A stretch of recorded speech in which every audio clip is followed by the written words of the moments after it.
ఏపీలో ఎన్నికల సందడి ముందుగానే వచ్చేసినట్లుగా కనిపిస్తోంది. మరో 2-3 నెలల్లో ఎన్నికలు జరగనుండగా ఇప్పటికే అన్ని పార్టీలు ఎలక్షన్స్ కు కసరత్తులు మొదలెట్టేశాయి. అదే సమయంలో క్యాస్ట్ పాలిటిక్స్ కూడా తెరపైకొస్తున్నాయి. ఏపీలో వరుసగా కుల సంఘాలు సమావేశాలు నిర్వహిస్తున్నాయి. మొన్న మధ్య బీసీ కుల సంఘాలన్నీ ఉమ్మడిగా సమావేశం కాగా కొద్ది రోజుల క్రితం తెలగ, బలిజ, కాపు కులాలు కూడా ఉమ్మడి సమ్మేళనం నిర్వహించాయి. ఇప్పుడు తాజాగా విజయవాడలో ఆర్యవైశ్యులకు రాజకీయ చైతన్యం కల్పించడమే లక్ష్యమంటూ ఆర్యవైశ్య పొలిటికల్ జేఏసీ ఆవిర్భవించడం హాట్ టాపిక్ గా మారింది. విజయవాడ హోటల్ ఐలాపురంలో ఆర్యవైశ్య పొలిటికల్ జేఏసీ లోగోని ఆవిష్కరించారు JAC convenor Ambika Krishna. AP అసెంబ్లీలో క్రమేపీ ఆర్యవైశ్యుల ప్రాతినిధ్యం తగ్గుతూ వస్తుందన్నారు అంబికా కృష్ణ. ఆర్యవైశ్యుల్ని రాజకీయ పార్టీలు ఓటు బ్యాంకుగా వాడుకుంటున్నాయి తప్ప రాజకీయ ప్రాధాన్యత ఇవ్వడం లేదన్నారు.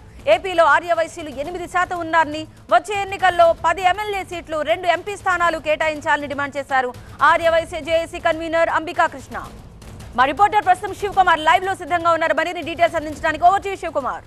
సంతానలేమి సమస్యతో బాధపడుతున్నారా? చింతించకండి. సుమారు 90,000 జంటలకు ఆనందం నింపింది ఓఎస్ఎస్ ఫర్టిలిటీ. ఈ రోజే 7825893600 కి కాల్ చేయండి. సంతానోత్పత్తి చికిత్సపై భారీ డిస్కౌంట్లు పొందండి. గుడ్ న్యూస్ చెప్పండి. ఎన్నికలు సమీపిస్తున్న నేపథ్యంలో కుల సంఘాల నేతలందరూ కూడా వరుస సమావేశాలు ఏర్పాటు చేసుకుంటూ ఉన్నారు.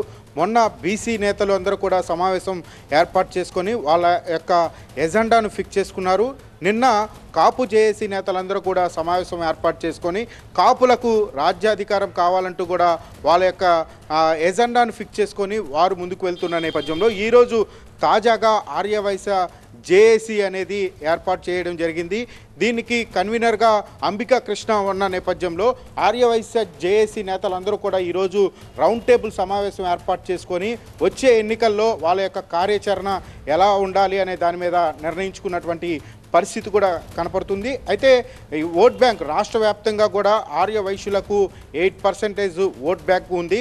రాజకీయంగా కూడా ఆర్యవైశ్యులు ప్రాధాన్యత ఉన్నప్పటికీ కూడా రాజకీయ పార్టీలు ఎవరు కూడా ఆర్యవైశ్యులకు ప్రాధాన్యత ఇవ్వట్లేదు. కాబట్టి ఈసారి వచ్చే ఎన్నికల్లో అన్ని రాజకీయ పార్టీలు ఆర్యవైశ్యులకు కూడా సీట్ల కేటాయింపు విషయంలో ఈ యొక్క సీట్లను కేటాయించాలి. అన్ని రాజకీయ పార్టీల నాయకులు, అధ్యక్షులను కూడా కలుస్తామంటూ కూడా ఈరోజైతే అంబికా కృష్ణ చెప్పినటువంటి పరిస్థితి కూడా కనపడుతుంది. ఈ నేపథ్యంలో ఎన్నికలు సమీపిస్తున్న నేపథ్యంలోనే ఈ కుల సంఘాల నాయకులందరూ కూడా ఈ సమావేశాలు ఏర్పాటు చేసుకొని ముందుకు వెళ్తున్నటువంటి పరిస్థితి. మరోవైపు అసెంబ్లీలో ఆర్యవైశ్యులకు